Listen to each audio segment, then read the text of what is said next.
Hi, my name's Logan and this is our plant of the week.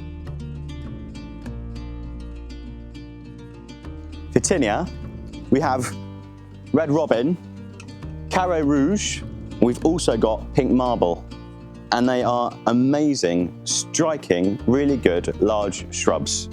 Carré rouge will only get about 3.5 meters tall, but red robin can get up to like 6 meters tall, I think sometimes a bit taller. They are evergreen and they have striking red foliage at the top. That's the new growth. On the red robins, you get one big flush of red growth in the spring, but if you trim it down, you can get another one in the summer. Carré rouge, on the other hand, lasts a lot longer. I think Carré rouge has slightly smaller leaves, and I think it's got a little bit more vibrant red than the red robin, but your red robin is better for like a taller space. They all love the sunshine, but they'll tolerate partial shade. They like to be in the sun because it helps bring out the colour of the leaves, which, you know, is what you want. If you've got a sunny spot where you need something striking, they're pretty good. You can have them as a standard on a stick with a lollipop. They're really nice, especially if you've got like gangway or something where you're going to look out and see the sunshine hit it and all the flush comes up. That's really good.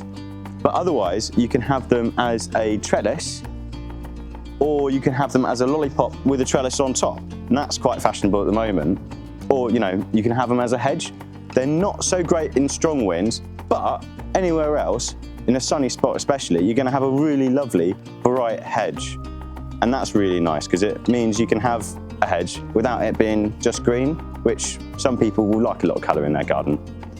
I like this one, Photinia Fraseri pink marble, because you still have that lovely red colour, but you've also got this variegation. It's like a creamy white variegation on the green leaves, but when it comes out on the new growth, it's this really striking, like almost like neon pink colour, and so that's really quite cool and a bit alien, and I think that's really, if you want a little striking shrub, you can't go wrong. I think it's really nice. And they're all the same sort of care. They don't want to be in waterlogged soil, but they also don't want to be in very dry soil. So they want standard, you know, free draining, nice soil. When you plant them, you can add in some organic matter, and it's good to mulch them every year. That's how you look after them. Sunny spot in a good free draining soil. Make sure when you plant it, you water it well. But otherwise, you can't really go wrong. Good hardy shrub, lovely in your garden, and you can put them pretty much anywhere, to be honest. As long as it's not deep shade, so, you know, as long as it's suitable for a big shrub, they're pretty good. They are. I'm going to say it again. They're pretty good. And that's why it's our plant of the week.